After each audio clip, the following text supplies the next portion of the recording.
Hello everybody, around the world, wherever you're listening to Autistic Radio.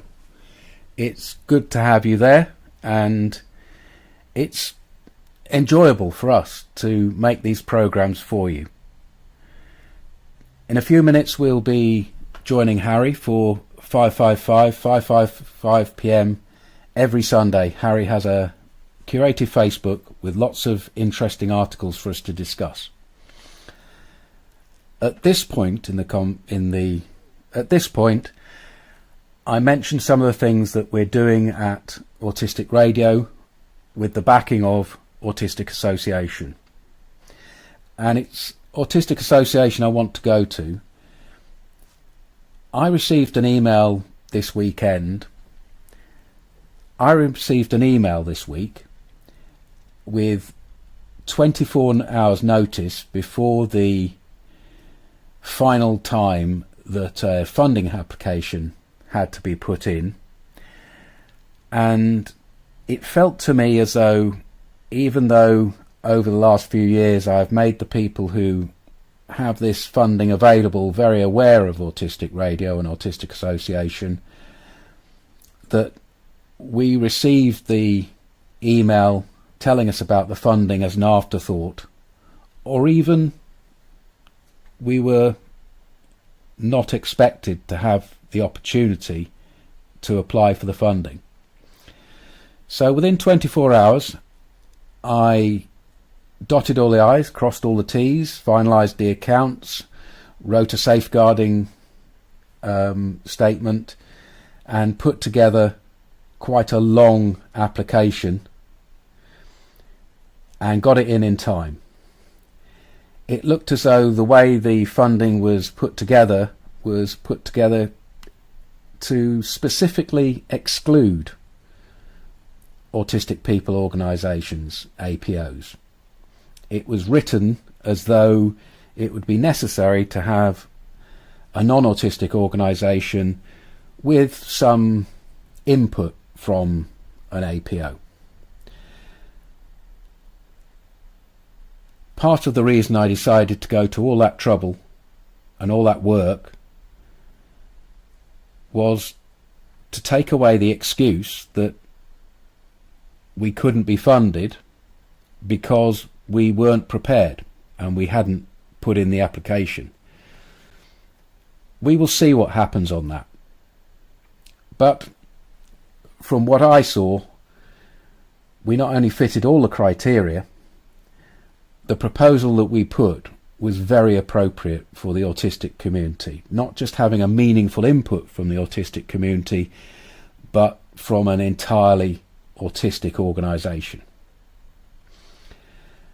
The second thing today is about an invitation from the Restraint Reduction Network, which is an organisation here in the UK which brings a lot of different professions together to reduce the amount of times in professional environments such as prisons or mental institutions or schools that the techniques that are taught to caregivers or security staff are not brought to bear as the first option. So we've been invited as a group, if we would like to follow up the suggestion that I made at their recent annual conference, that we had a vox pop and we took the Autistic Radio on the road and set up some microphones in a quiet room and allowed various people with lived experience and also some of the professionals to describe in short conversations their experience of restraint, or from the professional's point of view why they are part of that organisation. So I'm going to bring it and open it to the members here and ask one specific question, and that is, do you think that's something that we should be doing? And if so, is it something we should do as a group and maybe go in a mob-handed or not?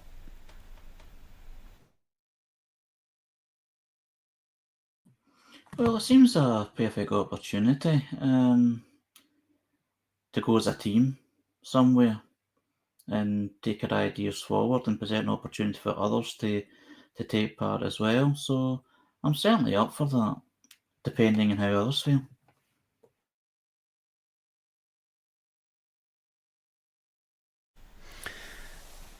Yeah, there's two ways of taking part. There is the usual way of taking part, which is remote, but also physically. If people want to travel down to Liverpool and spend a couple of nights in Liverpool and attend the conference, then that's another way of doing it. We're going to be paid the same fee that were paid last time, and they were assuming, before I spoke to you guys, that it would just be myself going along, so that they were going to pay my some of my costs. But the fee and that cost, if we as a group put it together, we could probably make sure the charity could afford to do it for more than one person.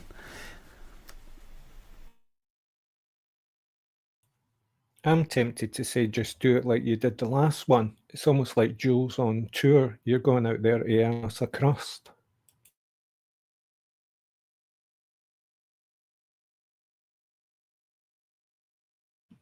Well, I think it's an opportunity for others to actually give Jules some physical support, because even though Jules has done a lot of good work, and it seems physically not left on his own, but doing things on his own. So if there's someone else there, it would be it'd be a good support for Jules. But obviously, Jules can tell me if that's required or not. I just thought maybe that's more of a team effort, but it all depends on availability and all that, of course. But that's my thinking on it. No, I support a travelling band as well. I just don't do the social thing.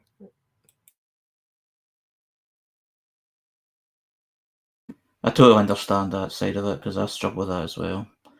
And it's all kind of shop talk and talking about the work that we do. It'll be not a dawdle, but it'll be easier. But then when it comes to socialising kind of thing, it is quite difficult. But I'm sure there's ways around it and ways to protect ourselves.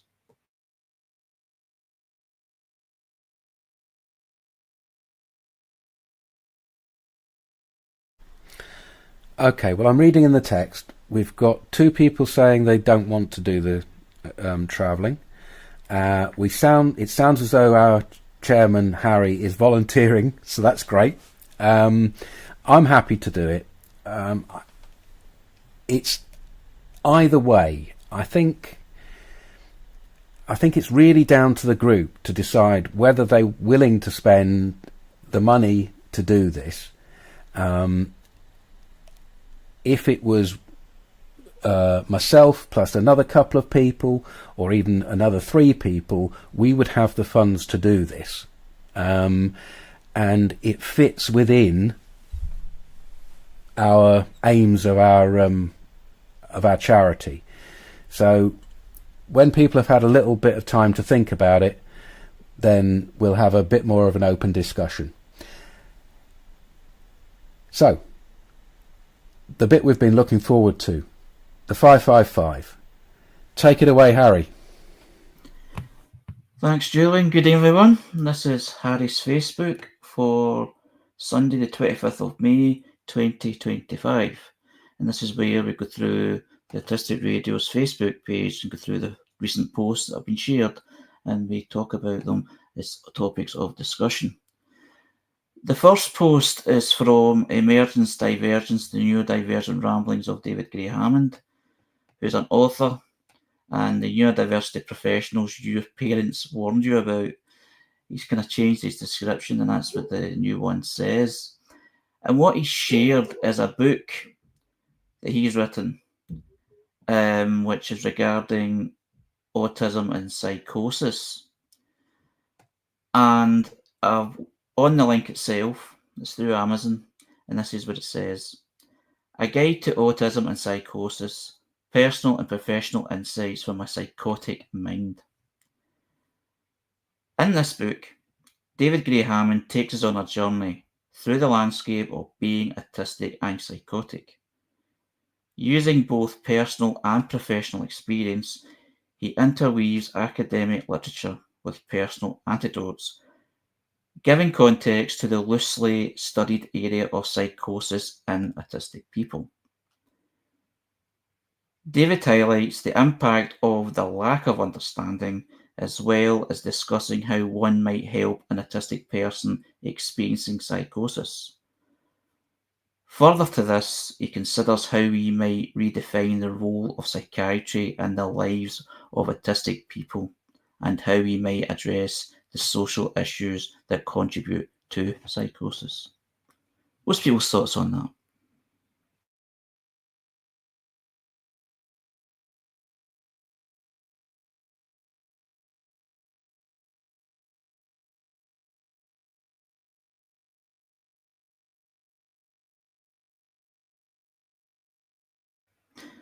The supporting text on it, to give it, some background, says that whether you're an autistic person, researcher, support worker, family member, or just curious, a guide to autism and psychosis will give you insight into the world of psychotic experiences for autistic people.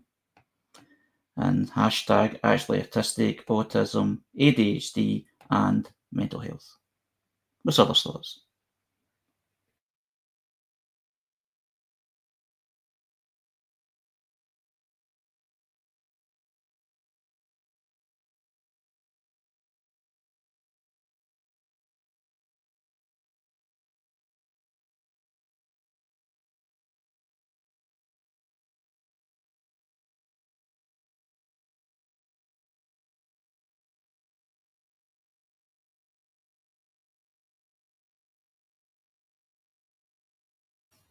Okay, I'll say it's a wee bit of a heavy subject. I've listened to David Gray Hammond over the past couple of years and read some of his stuff relating to his experiences with us. Yeah, I'd have to understand a wee bit more about psychosis before I say anything, because it's often mental health issues that bring us to our diagnosis, as we've discussed before. Yeah.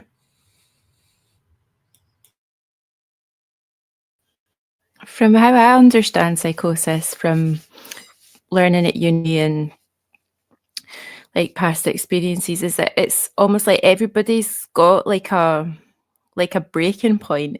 There's like a stress point at which our minds will snap. And I feel like that, even just that knowledge really kind of can help to destigmatize like what is a human like experience. I think like it brings up like a lot of big questions, and I think it can be a really difficult thing to recover from as well.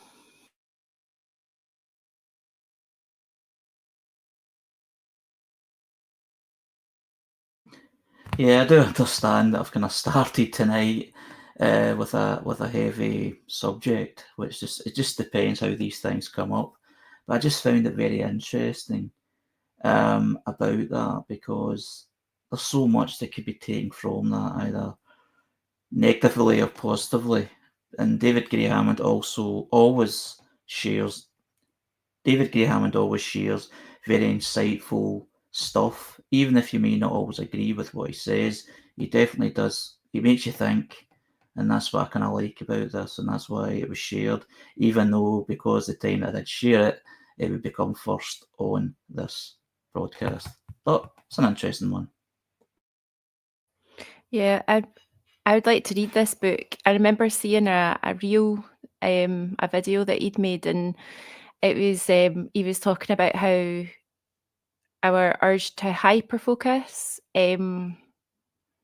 when we get stressed and then we try and hyperfocus on everything, that's when our brains start to really struggle. And I found that really relatable. That kind of, that was similar to experiences that I've had as well. Yeah.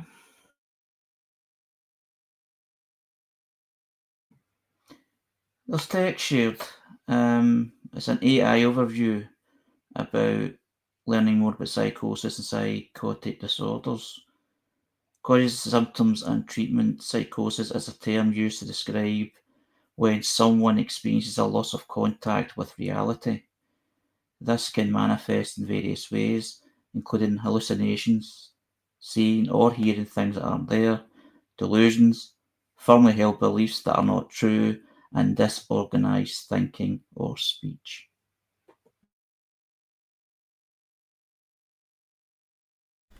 Yeah, I like to think of it as a loss of contact with consensual reality.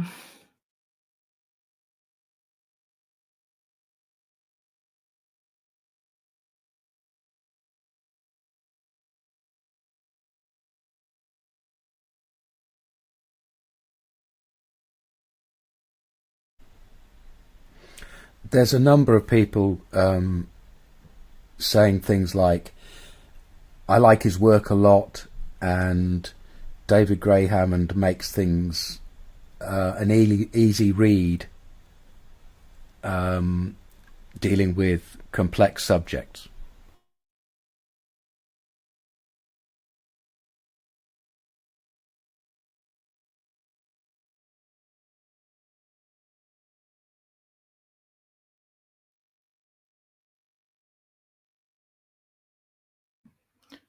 The next post is from Autism on the Water, which is a charity organisation. Welcome to Autism on the Water, a charitable organisation to raise awareness and assist autistic people to access sailing and boating in the UK. And what they've shared is that they're involved in a competition called the Scottish Series. And it's just an update saying, unfortunately, Team Autism on the Water had to retire from day 3 of the Scottish Series due to a torn mainsail in windy conditions. We're extremely disappointed given how well we are doing, but thankfully the sail is very much repairable and we will be back racing for the final day tomorrow. Despite having to retire today, this is our discard and we are still in a healthy position overall with 3 firsts and 3 thirds, and I did not finish as our discard. We're so incredibly proud of our team for the efforts they're putting in, especially our artistic crew members. We are also very grateful to the volunteers of the Clyde Cruising Club and 707 Sailing for their assistance with our engine troubles. And finally, as ever, our huge thanks to Corner House Tarbert for sponsoring us this weekend. As David Witt of Scallywag says, we never give up, and we'll be back out fighting tomorrow. We have this. What's people's thoughts on this?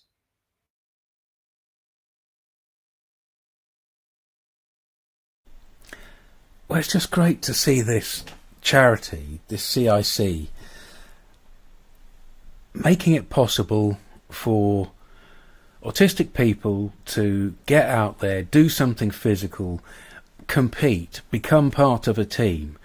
All of those negatives that are associated with autism that tend to make people dependent, this idea increases independence amongst autistic people and puts a very positive message about how it is possible to be autistic, also a competitor, also a sportsman, also a team member.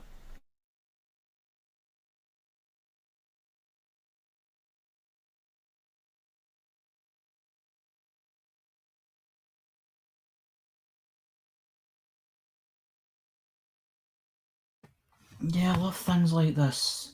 I mean, a lot of the stuff we talk about, like the first one, it's about really intense subjects and very important subjects. But it's good that we also, raise the kind of we talk about. It's also good that we talk about the organisation it's more positive experiences and positive things like the sailing, like we've done other ones in terms of skill sets and art groups or people doing art and writing and music and all those kind of things on their own as a positive hobby or a coping mechanism which they enjoy using.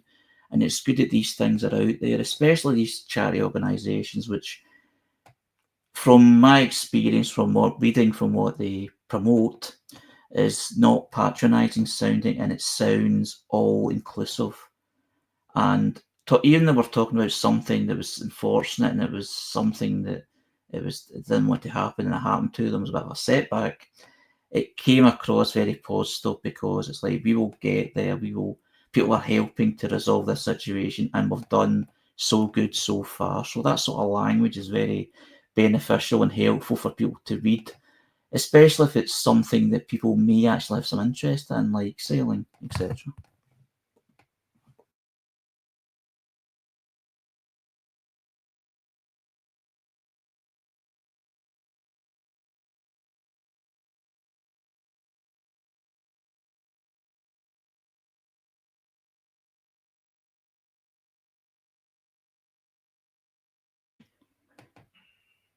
The next post is from Awesome Training, which is an education page. Autistic-led, neuro-affirming training, mentoring, consultancy and support for people ready to make the world a better place for autistics. And what they've shared is the following. Perfectionism is a form of self-harm. We talk about perfectionism like it's a quirky character trait, something to joke about in a job interviews. Oh, I'm a bit of perfectionist, we say, half smiling, as if it's a sign of ambition, a mark of someone who cares deeply and tries their best.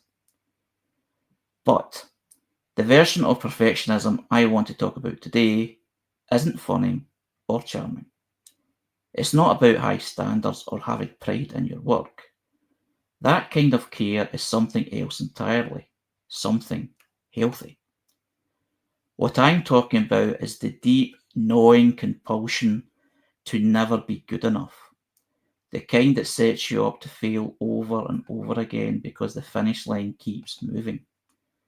The kind that masquerades as motivation but is actually self-punishment.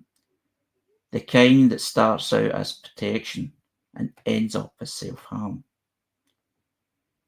And it's under a blog called Perfectionism as a Trauma Response, and there's a link to the blog itself. But before I read a bit of that, what's people's thoughts on what's been said so far?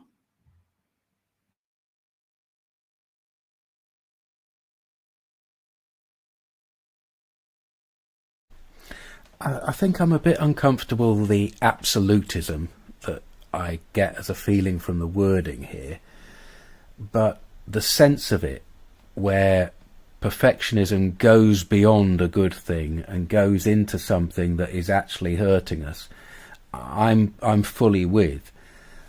I think one of the things that we need to be encouraged to do and practice for ourselves is the concept of a good enough job. And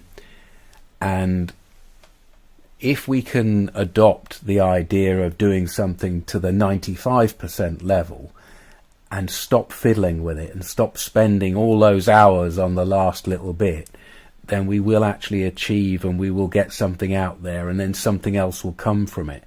If we're so perfectionist that we don't get past and get something out there, get something published, get something done, then it restricts us.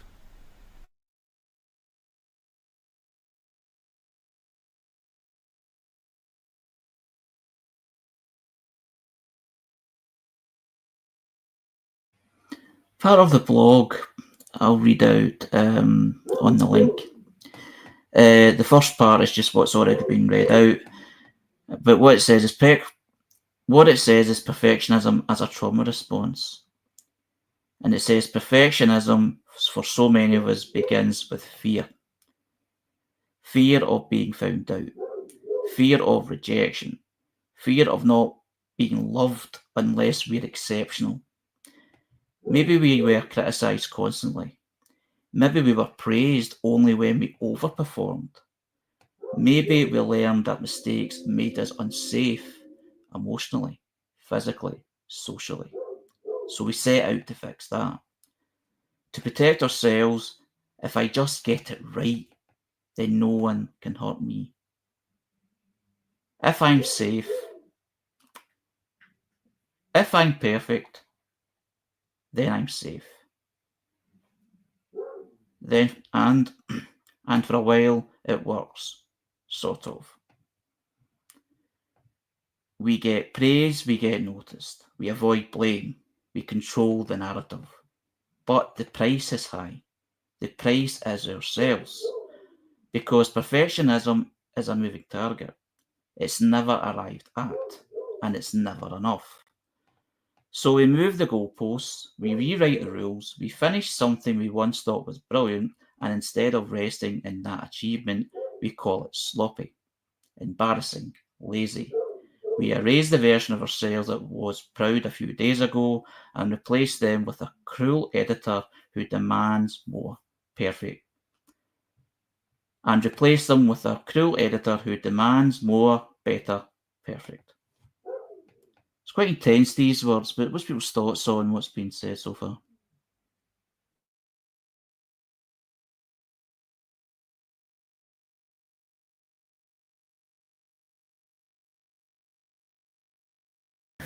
I relate to this a lot because that exactly expresses what I go through from the trauma response from being bullied and never being good enough. I now put myself exceptionally high standards which I can't possibly achieve.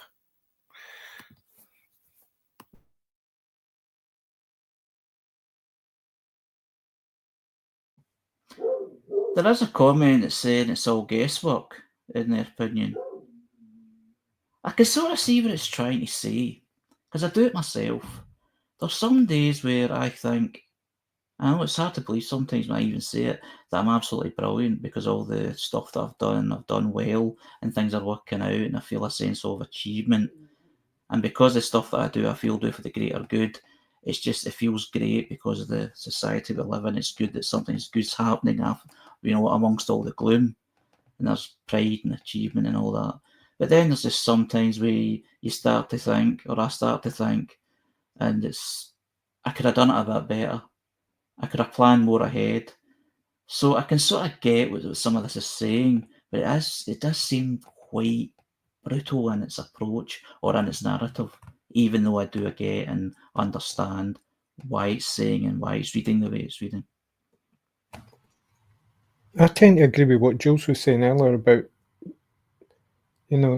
putting up with what's good enough, not putting up with, but accepting what's good enough. From my point of view, it's that matter of being good enough to pass, for want of a better word, that old word pass, which is a bit like masking. I can pass as normal or effective by doing things just good enough to get by. I see that as almost an aspect of fawning, because I reflect back on, early school where I did really well. But that was purely to impress teachers who I saw as substitute surrogate mothers. And to impress them got me places, but then got me into a lot of trouble with social groups. So, I learned to just do enough to get by. So after you leave school, it's just enough to get by for income generation or work or acceptability, social stuff.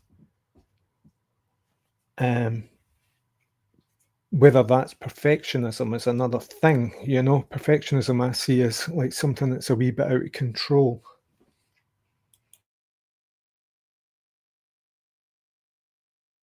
Yeah, I get that. I think what I was talking about there is, yeah, perfectionism's in it, but it's actually drive. It's a drive to do things, to get yourself out of bed in the morning, to get something complete, something worthwhile doing. But then the perfectionism thing comes in later. It's like, do you think, or do I think that I did it good enough? But that's after I've done something, I've been pleased about it already. I mean, the blog continues in terms of what the inner critic becomes the architect, and that society rewards our self-destruction. And then it kind of ends, well, it doesn't end, it continues when self-protection becomes a self-harm. And then it ends, you deserve to be enough.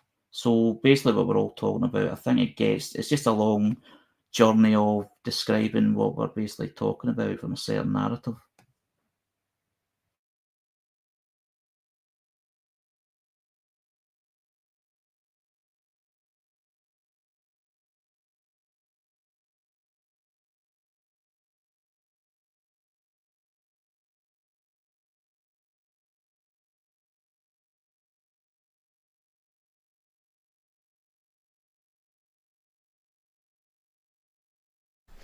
I think the other thing to think about it is that there is no such thing as perfect.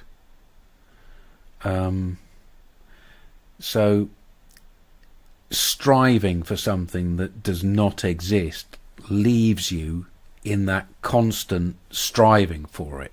Something is never finished, or if you're doing it inside your head and you're thinking about it and you're planning it, it's never started in a practical way.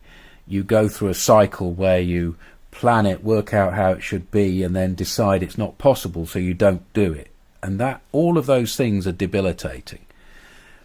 So the only thing I can sort of pass to say something that is lightening your load is to say that perfectionism doesn't exist, and the perfect job is the job that does the minimum for the achieved result. So set the standard at something that's achievable.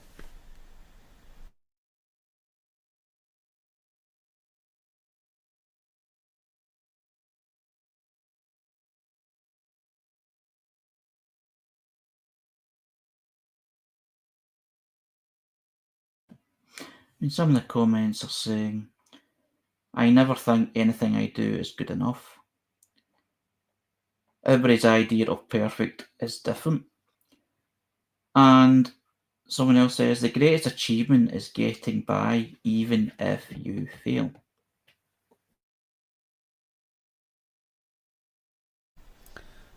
There's also something very important here from a LinkedIn user.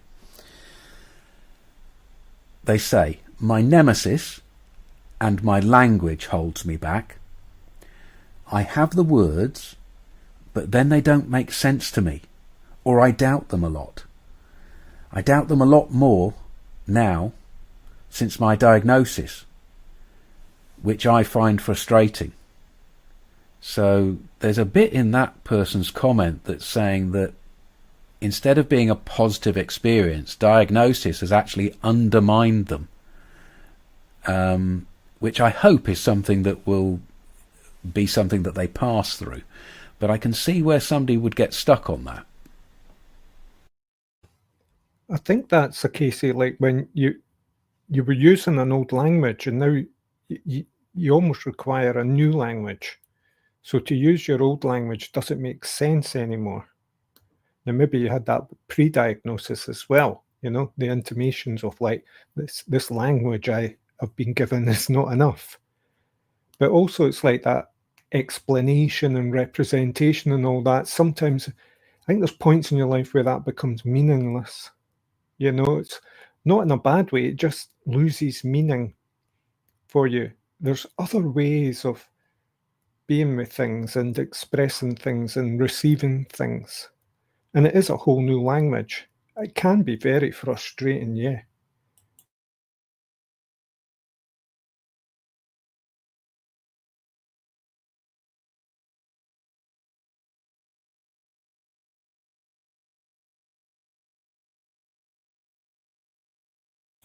But I also think it's a clue, you know, if you want to treat it like a wee game, it's a clue. It's almost like, you know, to find things, you have to see where they're not. I hope that's not too deep.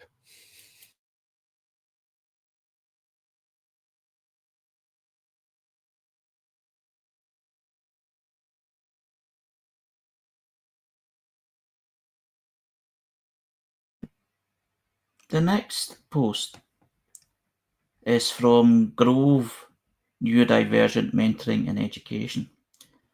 It's an education website described as opportunities for neuro-affirming connection, community and growth for autistic young people in the UK.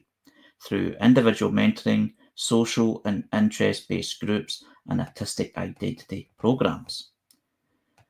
And what they've shared is a program called Being Me.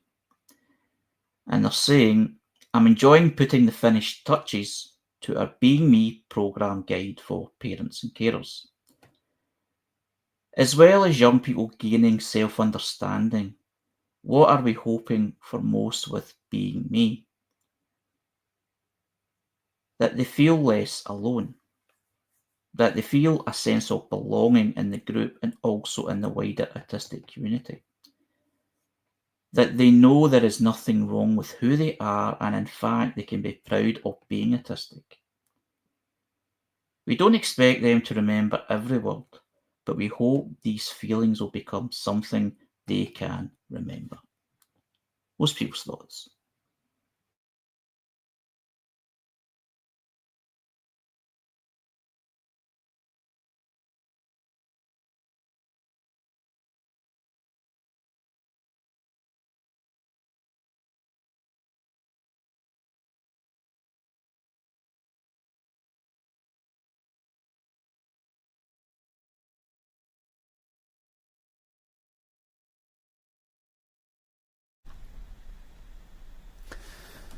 I always think that there are two crises in the world of autism. And the first one is the loneliness that comes from the lack of networking and connectedness. And the second one is the society reducing our ability to build self-esteem.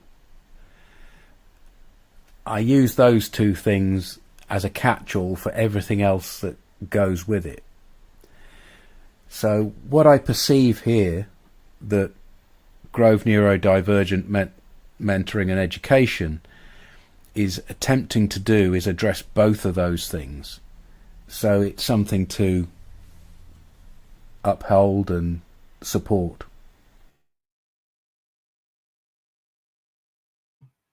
I'm just looking at the picture that they shared and the kind of contents of the program they're talking about. Like Neuroaffirming Foundation, how to join the online sessions, the parent carer question and answer sessions, how to get to know one another, our glimmers, interests and joy, the neurodiversity and intersectionality. And the question, what is autism?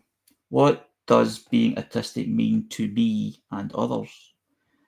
And it's also talking about stuff like socializing and communication and friendships, and things like sensory issues, self-adequacy, and looking after myself, and things like that. So it's quite, in-depth and inclusive, and it looks very worthwhile in many ways. Looking at it, from my position.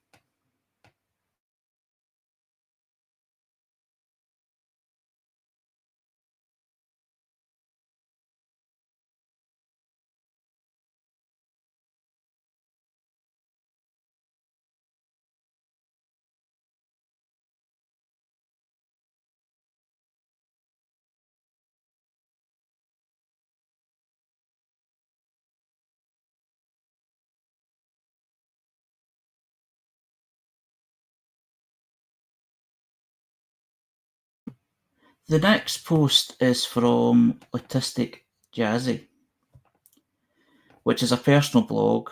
Hi, I'm Jazzy and I have level 2 autism with severe ADHD and mental health. I am really happy most of the time, but not always. And they've shared a quote,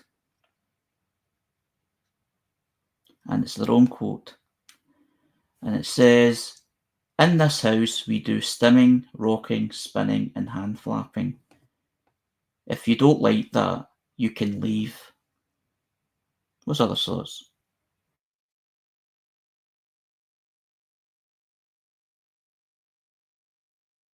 This could be like a wee doormat, eh? You could have I think it's so important that home is a safe place for being able to move and sing or hum or whatever, just how you need to be able to kind of re-regulate yourself. I'm really it's really important, and it's been really important for us as a family to have a really a place that we can be ourselves and all feel really safe.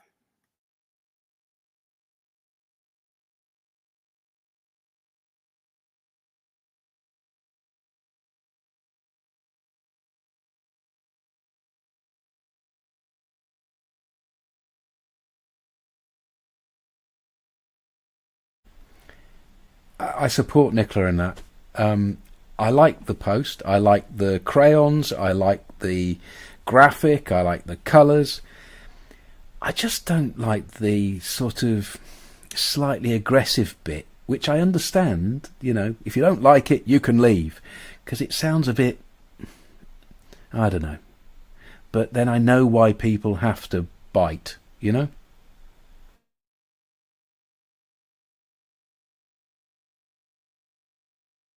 Yeah, it's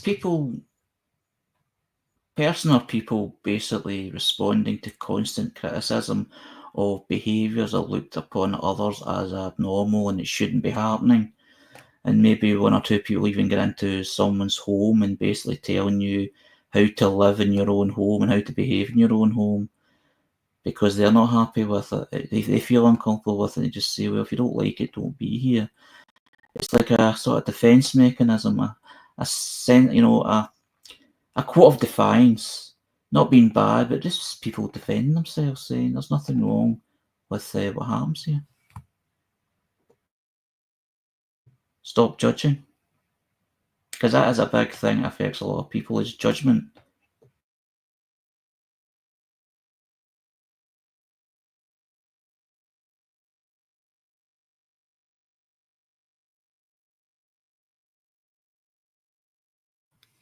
Is there a thing where this is seen as unacceptable in adults?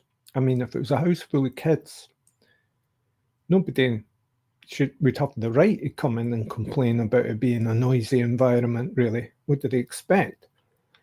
But if you come into a place with adults behaving as they want to, and not behaving in a sort of neurotypical or stereotypical way, an acceptable way, suddenly they've got this right to lay down some kind of law.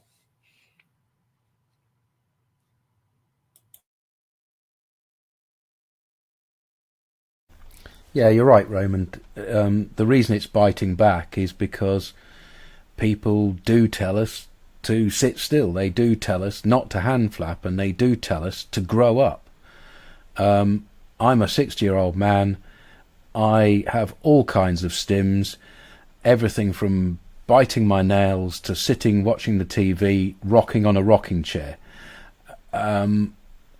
It's my own home, and if you come into my own home, I wouldn't expect you to lay down the law. And people do tend to judge and criticise autistic people for our stims. So that's why it's a biting attitude here. Even out in the wild, Jules, in your most recent public appearance, the fact that you got up out your chair at times and moved around, I was sitting here cheering. It's like, yes, that's how it's done. That's what we're like. Well, it's not what we're like. That's what Jules is like.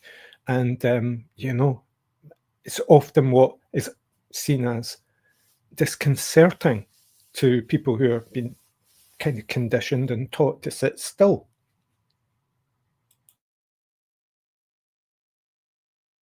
Yeah, I can remember that. And I can remember, in school or...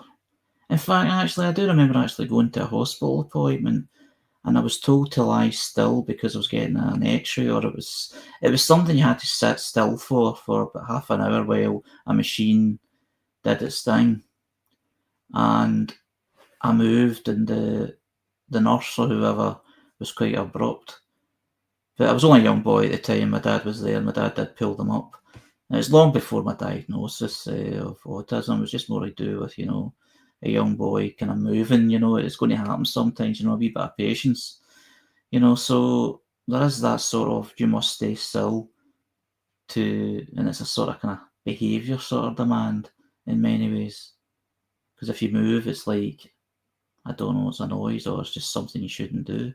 It's quite strange if you're asking someone autistic to do it though, because to move is to, not just autistic people, to move is to make yourself comfortable.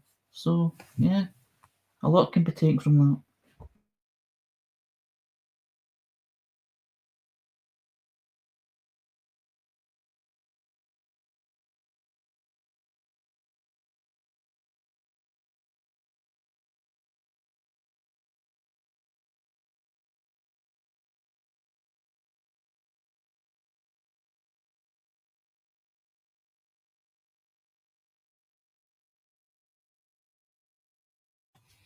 Okay, I'll read that out. Someone was saying in the comments that most support is about teaching compliance, and then followed it up with school is about compliance, to which someone replied, making reference to an earlier conversation about meeting people in the street, that he said that school is a machine for churning people out for work. To which the chap that he met in the street replied, yeah, I've heard someone tell me that before.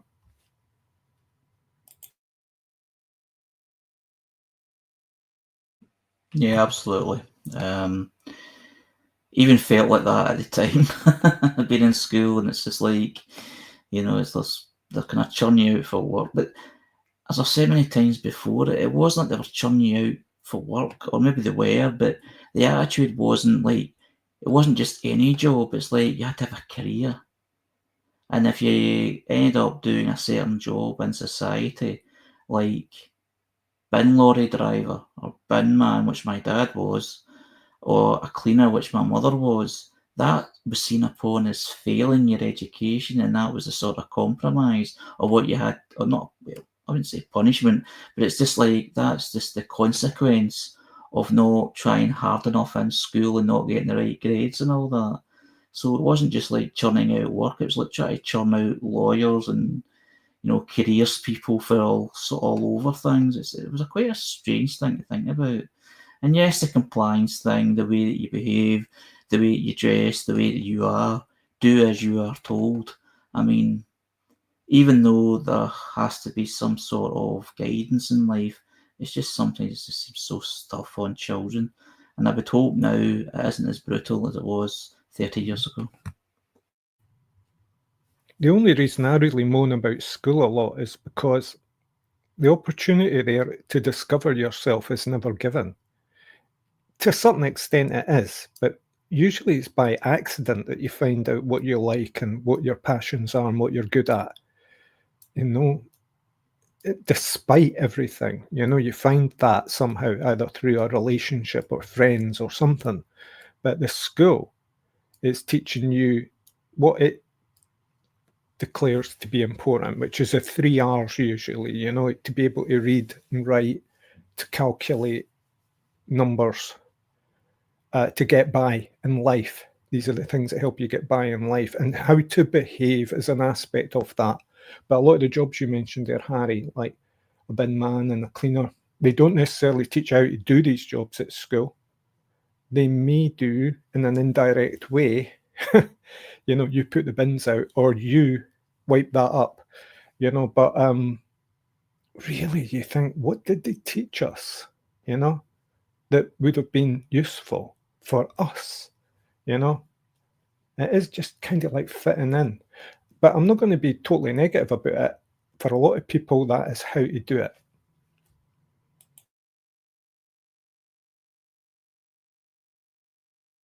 I'm actually sitting on my hands right now, Jules.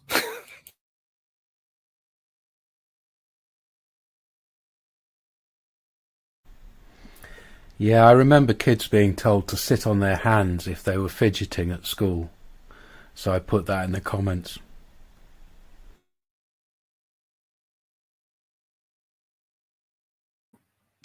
The next post is from I've Been Autistic All Along, who's a blogger, sharing my experience of life with memes, cats and sunsets sprinkled in. Not everything I post is autism, and a qualified autism peer support worker. And they have shared a quote. And they say, "My needs aren't special. They're just needs, and I deserve to have them met." And the supporting text says, "All humans do. Of course, we can force others to meet them, but we can try our best to meet our own where we can." What's your thoughts on that?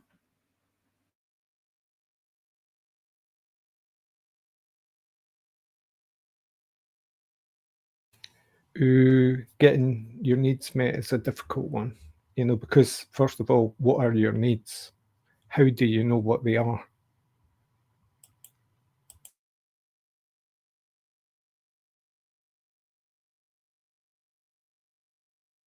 Yeah, I like the quote together with like the captions sort of saying like, we can do our best to meet them ourselves. We can't really demand that others meet them and stuff. But yeah, like what you were saying, Raymond, like how do we know what our needs are? And I think there's definitely ways. I've been learning a bit about like it's called like sensory ladders and trying to notice, what's going on in your body and when you're getting overstimulated, what happens, what's going on then, and what's like, and then trying to break down. Like at first you might go, oh yeah, when I lose it, when I get overwhelmed, this is what happens.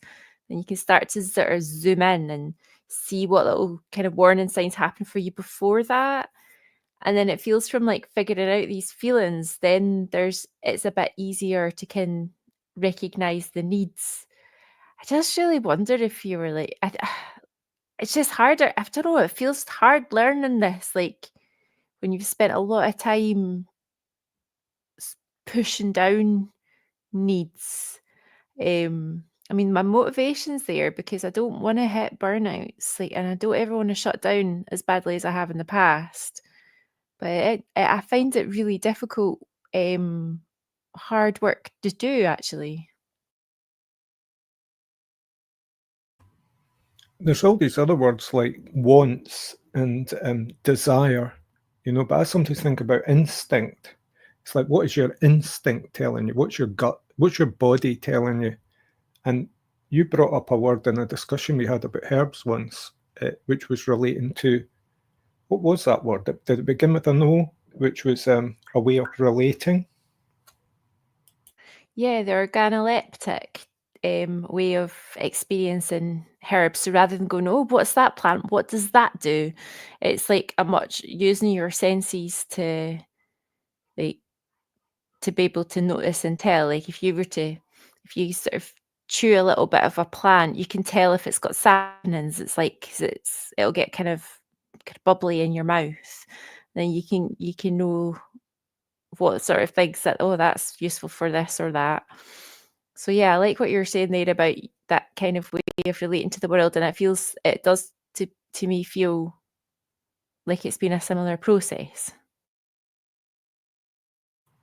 I often think that needs are kind of unspoken because there is a list of needs. There's Maslow's hierarchical pyramid chart of self-actualizing as a person and an individual. And there's some very basic needs like, feeding yourself, staying warm, comfort, human relationship, which I sometimes wonder about. But I think, belonging, there are senses of these things, and I think they are experienced bodily, before they're thought about. And they go way back to early child rearing even.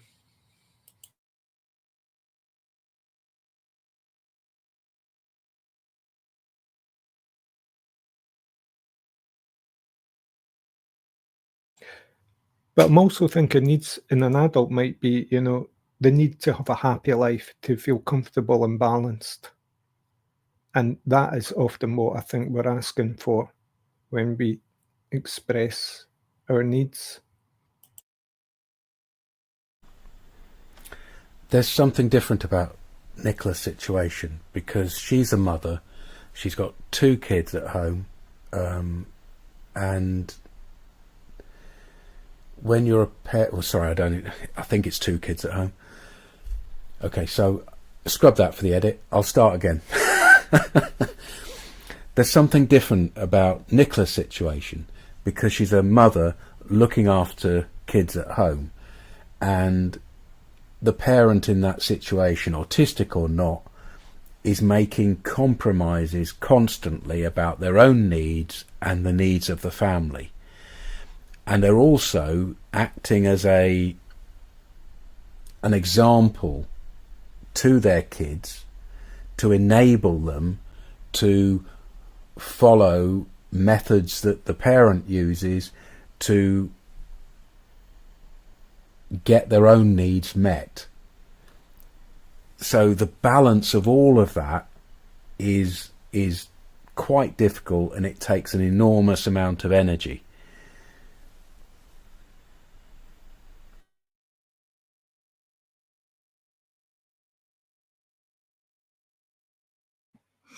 Yeah, there's been a comment from LinkedIn user saying "Don't be tough," which is a quote from a song, I think, from an American musician, Jason Isbell.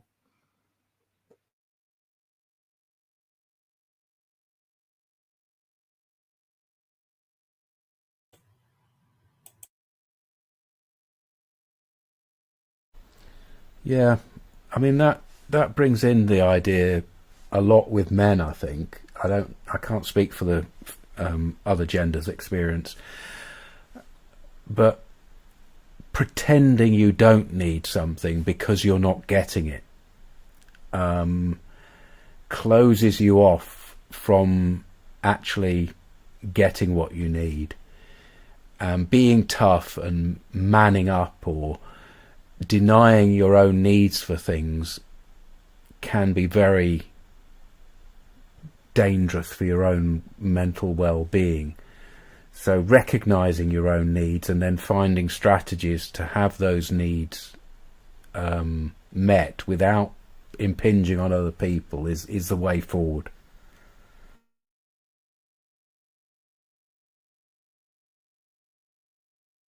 Oh, also, I'm really into using like a feelings wheel. If I get stuck, if I'm feeling something, I'm like, oh, I don't know what this is. Like sometimes seeing the word just kind of helps.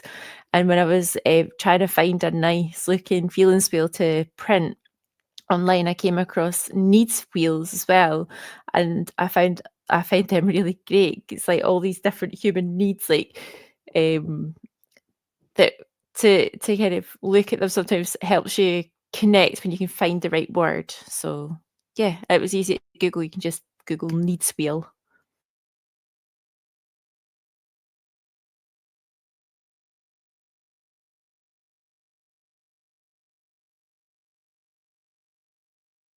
Someone in the chat says people don't seem to see socializing as a need. I've never heard that before.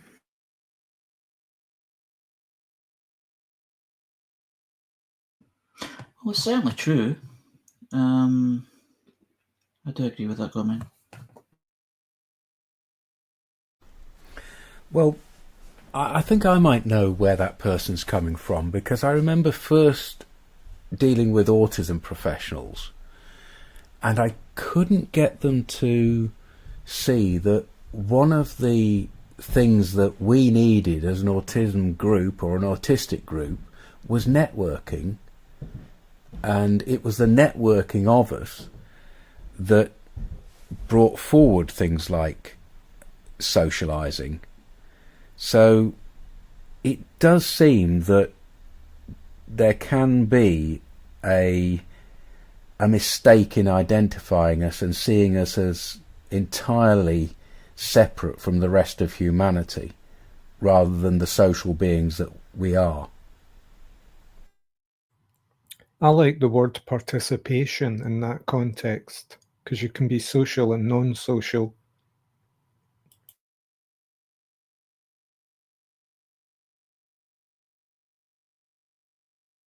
hope that's shifted. Like, I actually do understand now what you're meaning, because, and it would probably be going back more like sort of 6 years, to where it was before, I feel like there's been a lot more autism awareness in the since lockdown.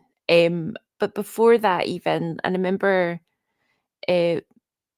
going to a GP talking about autism, speaking to a therapist about autism and stuff, and it just, there was that kind of attitude, oh well, you don't really need people, you'll be fine, you know, and having the sense of, but I do want to connect with people, but I just can't seem to do it the way that seems there for me in the mainstream. So it's not that if I was just going to like stay in a room for the rest of my life, I don't think I would be here trying to get a diagnosis in the first place. So yeah, I do understand what you're meaning, and I think it's just where, like, the circles that I'm in now, the social need is, and maybe that's been a kind of something that we've all understood a bit more since lockdown too, that social needs are important and that we are social creatures. I need connection, but I can't always do it in a way that's expected. So everything that I do is now almost entirely reliant on transport, which I could be without in a few weeks' time. And that gets diminished by all these charities. When you say you're depressed, they will just try and diminish it with comparison.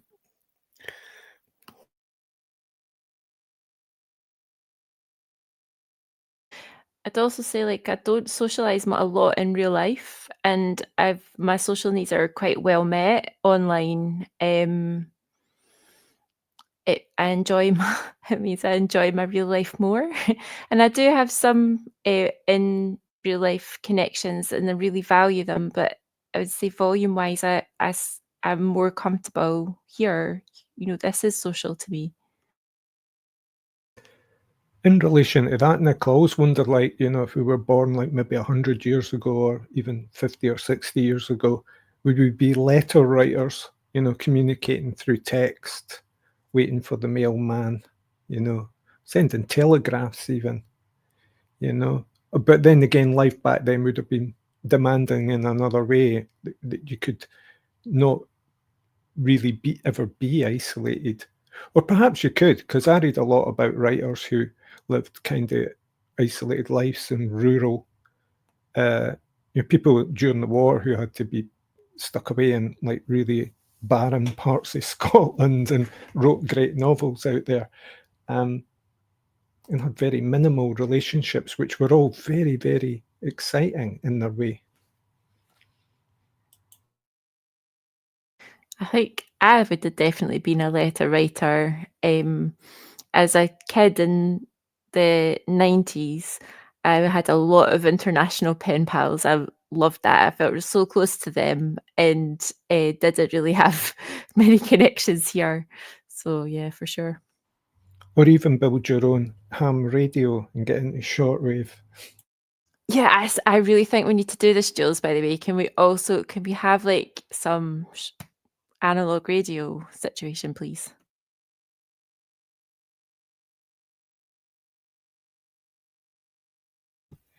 I socialise mainly around playing music at open mics, music jams, singing in the choir and doing crafts, and that's just not available locally. I can't even go down to the day centre because I've been banned for live having a meltdown. So if my transport goes, so does 90% of my social life. Robbie, there was this thing they used to always say about punk rock, which was like, you know, if it doesn't exist, you've got to invent it. You know, if you're looking around for what you want and what you need and nobody's providing it, then the job's then up to you. You've got to provide it. Now, I resisted that for a bit because I'm not a naturally born leader, you know, and it kind of needs the drive of a leader to do that sort of thing. But sometimes if you just do your thing, eventually you get noticed. But I wouldn't rely on that So sometimes what you've got to do is set up the group yourself, set up the space and the place yourself.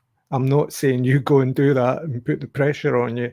You know, I'd hate somebody to do that to me. But I just think that's a fact of life. You really.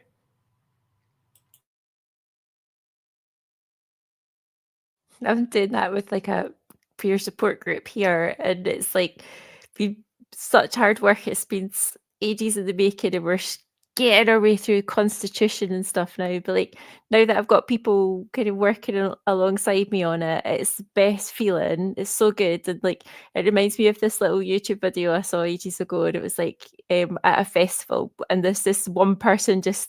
The crowd of everybody sitting down, and one person gets up and just starts throwing themselves around crazy dancing. And it just is like one Raj person in our group. Like, it doesn't seem like that big a deal. But then, like, 2 other people just run in and join in. And there's just something about the momentum just started to build. And then, like, this became a group of about 100, like 150 all dancing just in the field. And yeah, like, I really recommend trying to get something started, like a little community group. It's great. I love it.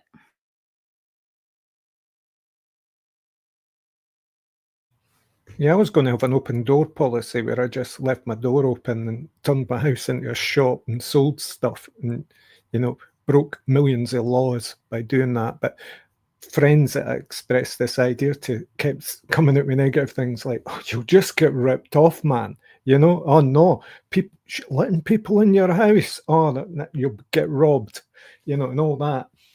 And I thought, no, in the old days, we used to be quite a community. We used to have jumble sales and shit like that. You know, what happened? Yeah, but maybe there was a wee community already around it, was quite protective, and so there'd be folk looking out for you. I've been learning about cuckooing this week, which is where like in county lines, which is where like drug gangs will move in on a vulnerable person. They'll be like befriend them. It's about like mate crime that Jules had mentioned last week or the week or so before, but it's like, you know, they befriend a vulnerable, lonely person and then just be like, you know, well, actually they've got a wee council house, or they've got like some benefits coming in, and you can sort of tap into that kind of comfortable cover.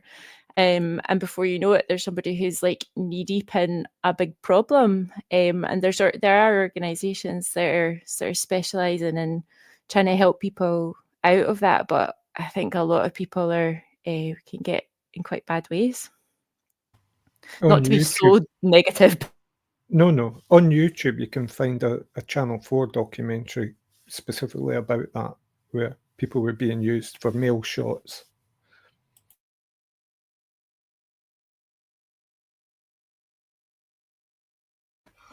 The next post is from Autism Together, which is a charity organisation and is one of the leading providers of autism services and support in the UK. And what is shared is a post regarding there were a community event in Chester recently. And they said admissions officer Paula Armiger was joined by Emma Turner, who manages our Bridge Farm site in Ellesmere Port, as they attended an event at the New Scene Centre. Parents and carers were able to drop in for a coffee and chat with our staff to ask questions about autism and find out what support may be open to them in the local area. Emma was also very pleased to tell people about the different services we offer at Bridge Community Farm. It was an excellent event, well attended by other organisations, including Cheshire West and Cheshire Navigator Service, Health Watch and Koala, to name just a few. And I've went into the link of Bridge Community Farm, their own page. And what that is Bridge Community Farm in Ellesmere Port is a CIO currently being managed by Autism Together, which is a Rangers charity. We offer a community cafe and volunteering opportunity at the farm to support the community alongside space rental for community groups. What's your thoughts?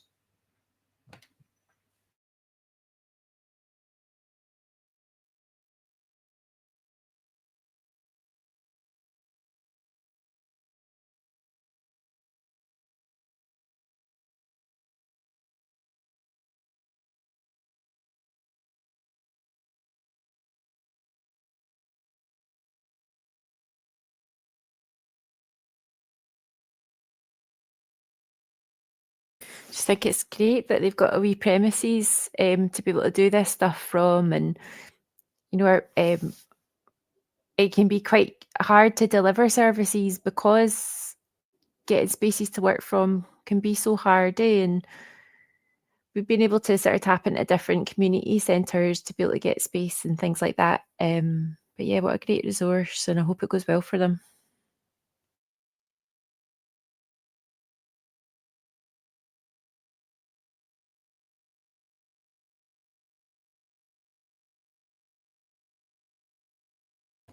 It seems that BW Gardens link in the Bridge Community Farm description is a dead link.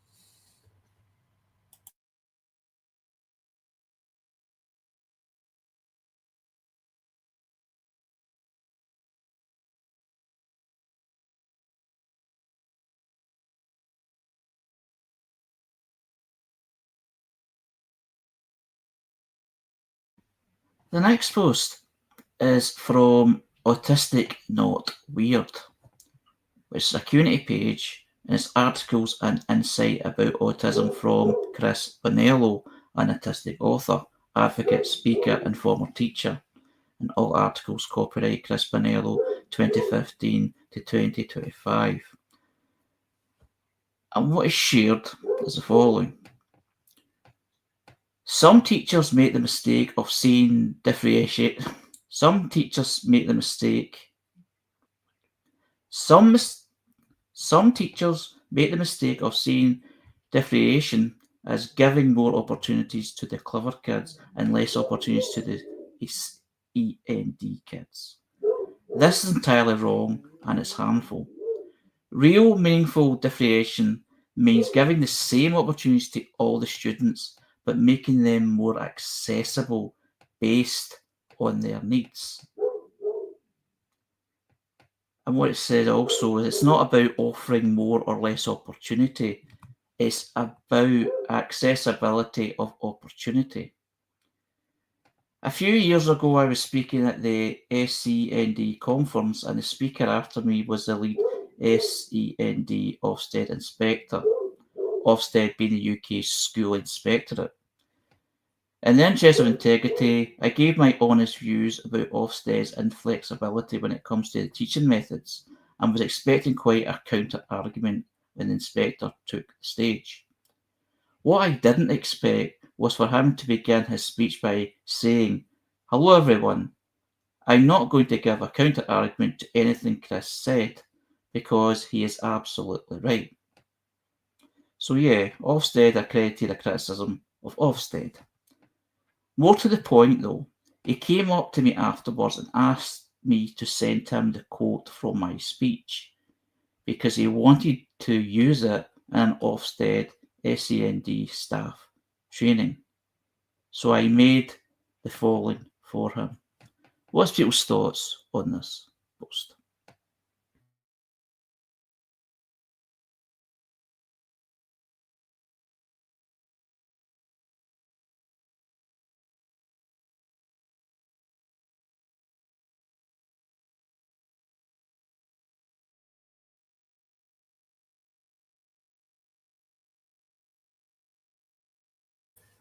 Did I miss something here? What does SEND stand for?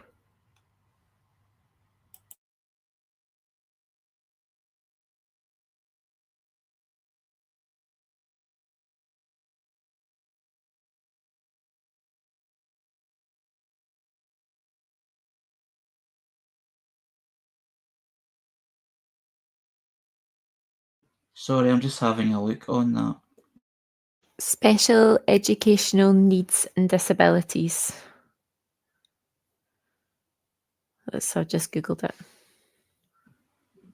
Well, you're certainly faster than me, Nicola. I was taking about an age just to see what it is, so thanks for that. It is an acronym that seems to be very recent, but it may be longer than that. But thanks for that. If you go to any of the professional conferences, it's send this, send that. It's an umbrella term meaning any of their clients, really. It could mean neurodivergent people. it could mean brain damaged people, anything where somebody requires something that's out of the rather narrow version of education that's often put forward.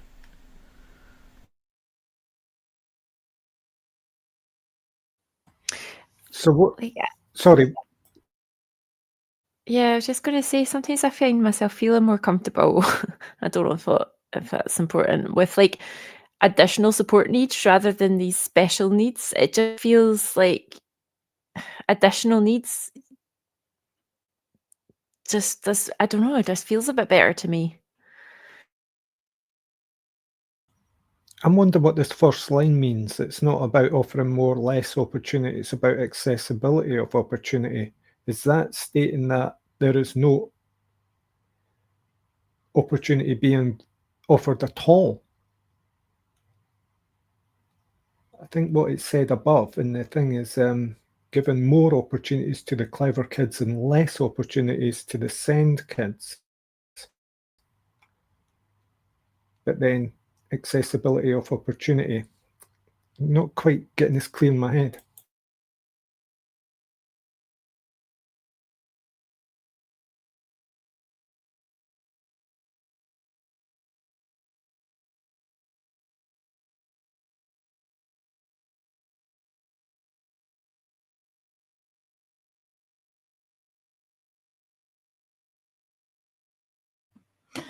The next post is from Rosie Weldon's Autistic Life, which is a personal blog.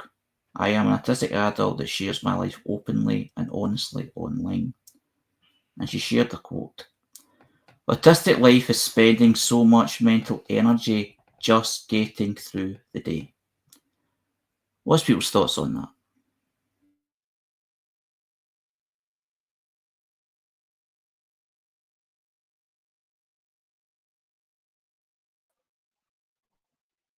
That's why I have a routine, because it makes it easy. Everything is a routine. Meals are a routine. What I do on days of the week is pretty much fixed. That's how I get through.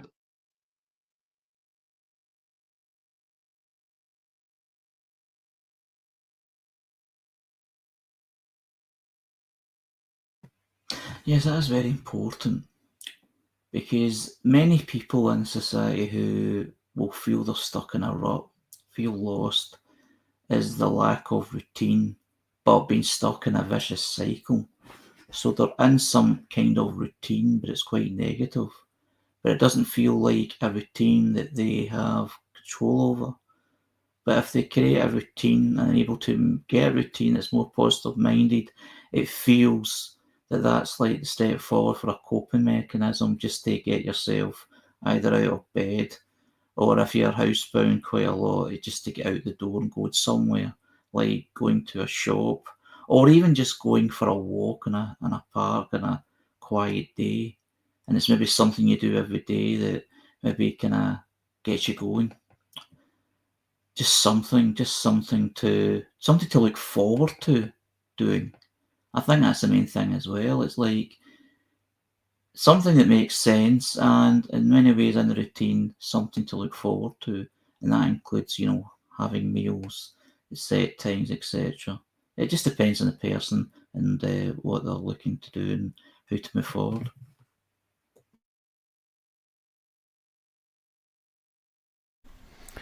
This works exactly against my experience of life.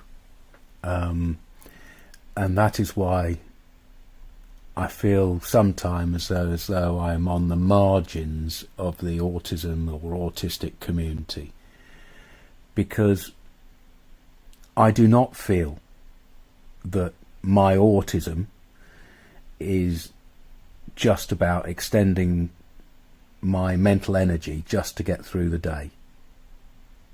If an autistic person is in good circumstances and has the opportunities and has the supports around them, then it's not just about getting through the day. It's about being creative. It's about having a purpose and having a goal and achieving things. And every single day I am involved in so many different things that I believe most non-autistic people would struggle to deal with. The variety of things I do within a day. So for me, being autistic is not a struggle. So I just want the autistic community to accept and bring within the community people like me who do not feel entirely disabled by their autism, and have us as part of the autism community. We do not have to be struggling to be a member. Do you feel, Jules, that you discovered very early when you were young, possibly through a form of independence, that you were able to access these capacities within yourself before they became sort of traumatized or conditioned, which I think is a thing that in my case as an adult senior even has arisen, due to long periods of struggling and masking with situations that are supposedly normal but were very uncomfortable. And so I think it was at a young age that the trauma stepped in, but not a very young age, but maybe teens and into 20s, where it was like the encounters with adult life. And I thought, yeah, I can manage. And then I couldn't manage. So, because there's something in that. I think when you see the young getting advantages today, I hope, in exploring that creativity you speak about, the opportunities, then there's great hope that they're going to have great lives. They may still struggle in a lot of ways because it's an intense sensory existence. It's not, and so routine is one of the methods of managing that sensory overload.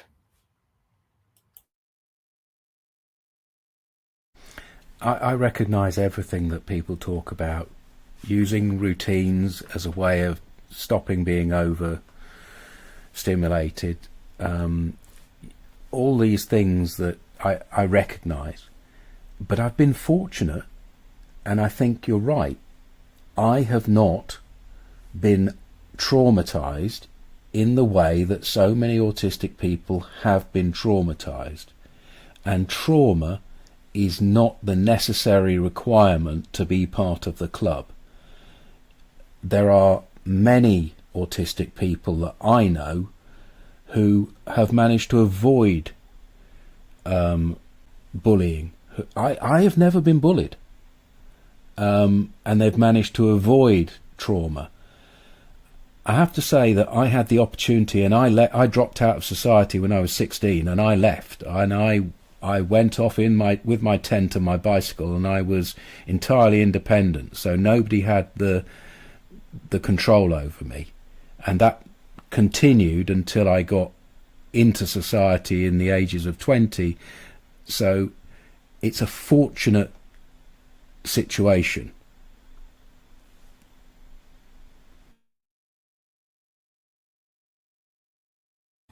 Yeah, I was like the reverse of you. It was like the society first, trauma, and then go independent and escape it.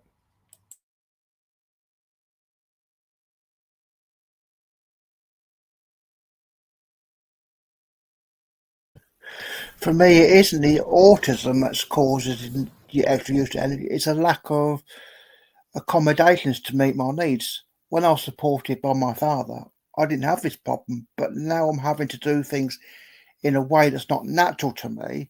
That's when I struggle in. I think when you say accommodations, Robbie, is that what others would call adjustments? Because I just did a online autistic post-diagnosis group this week, and this week's subject was adjustments and benefits. Yes, I mean, the same thing. It's question like, was, what kind of adjustments would you like or would you require? Sorry, It's go like- on, Robbie. it's like if organisations would provide a different form of communication than phone, I wouldn't have the extra stress of having to find someone to phone for me.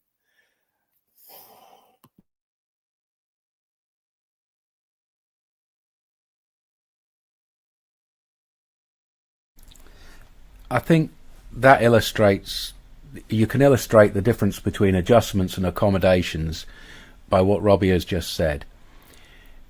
If it was adjusted so that Robbie didn't have to phone, but he could text or chat or do something appropriate to him, then that would be an adjustment and he would be in control of that, or somebody would be offering that adjustment to him. An accommodation is something that tends to be handed down to you, so that we will accommodate you by making the phone call for you.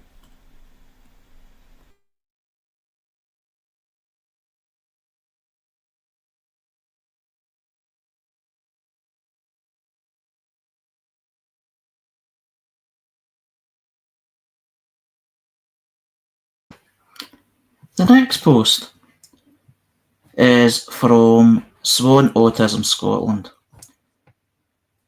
It's a community page, and Swan is an autistic-led charity run by and for autistic women and non-binary people since 2012. And they've shared the following. We can't believe it. One of our wonderful swans is fundraising for us. Christine is on a mission to walk 50,000 steps to raise money to support Swan. Every step I take represents not just a physical challenge, but a commitment to raising awareness and funds for this vital charity.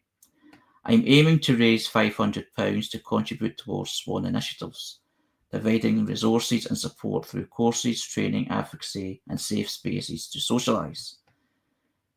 With your help, we can make a significant impact in the lives of many who are navigating the complexities of autism, seeking acceptance and a way to find their place in a world that can be very confusing and overwhelming.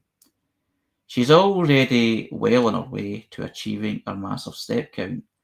Can you donate to help boost our energy and our fundraising target? Visit Christine's page on the link to find out more about what she's doing and why. And if you're not in a position to donate, please help by sharing if you can. Thank you, and a huge thank you to Christine.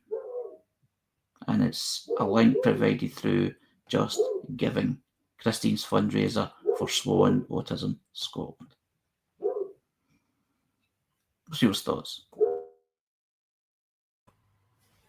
Briefly, this is making me think about a radio programme I heard this week on Radio 4, Moneybox, about how small charities who try to do their own fundraising are being penalised now by banks, who are now charging them about £4.50 a month to keep an account for very small deposits. That's exactly the problem that we're having in our community group. It's really, really difficult, and getting charged by transaction when you're tiny. We probably need about £35 a month, and so I feel like that just seems really disproportionate. Some groups are losing all that they're creating in a year in just maintaining a bank account.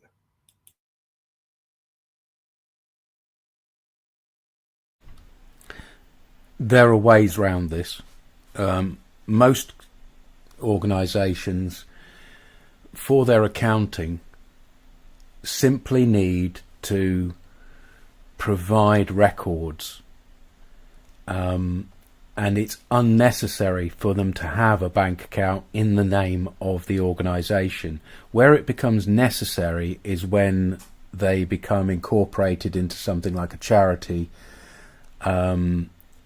And if you are incorporated into a charity, then it becomes a little bit easier. So other organisations, it's quite possible for somebody who is the trusted member to hold an amount in a separate private bank account. The only issue is whether those people abscond with the funds. So it's when you make a joint bank account, and if you make a joint bank account as a private, two private people, then what you do there is you attach your credit reference together. So yes, there are slight ways around this when you're really small, but it's an issue.